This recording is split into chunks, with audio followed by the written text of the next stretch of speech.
Hi, it's Carol with a real estate quick tip. Maybe you've heard this phrase before. Real estate is like a marathon, not a sprint. What does that mean anyway? Well, as someone who's completed marathons and half marathons, I can tell you that it's a long ways to go. 26.2 miles for a marathon, 13.1 for a half marathon. Now think about your career and think about your transactions, your prospecting, everything that you put in to get to the closing table with a buyer or seller. Yep, it's a marathon. And there are 3 tips that I want to give you to help you get through that marathon. The first one is have a training plan.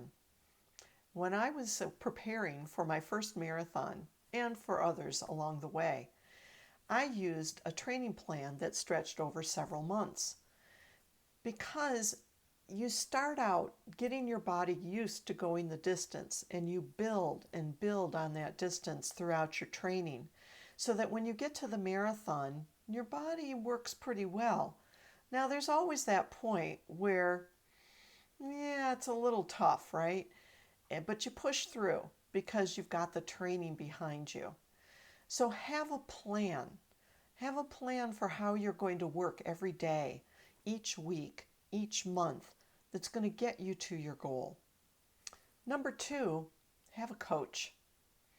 Now, my coach, when I was training for marathons, helped me understand why it was important for me to go X number of miles that week.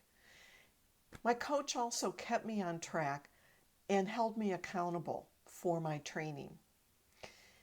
It was really nice to have a coach cheering me on as I was doing my marathon. And it was really great to have somebody who congratulated me when I was finished. A coach can help you stay accountable and stay on track according to your plan to get to your goal. It could be someone you hire. It could be your manager, your broker, could be another agent or a group of agents. But people who are with you along the way to help you get to your goals.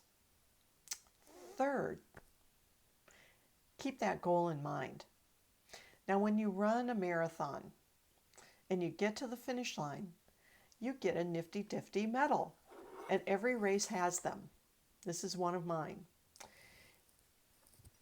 And you think, well, the medal alone isn't going to get you there. And that's true, but it's a pretty nice perk.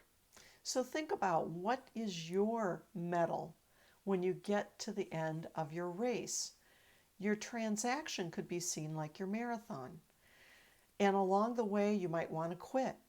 You might be too tired. You might be frustrated. You might be hurting. But you keep putting one step in front of the other and help those people get to their goal of buying or selling a home by keeping that medal in mind. What is it that's going to be the reward for you? Could be the smiles on people's faces. It could be glowing reviews. Heck, it could even be the commission check. But, make it something that's not exactly the goal in mind, but a symbol of that goal. That's what this is. This is a symbol of my achievement, and it's not the achievement itself. The achievement itself is you getting across the finish line and getting to where you want to be with your business. I hope you enjoyed this quick tip. If you'd like to see more, subscribe to my YouTube channel or the playlist, and as always, make it a great day.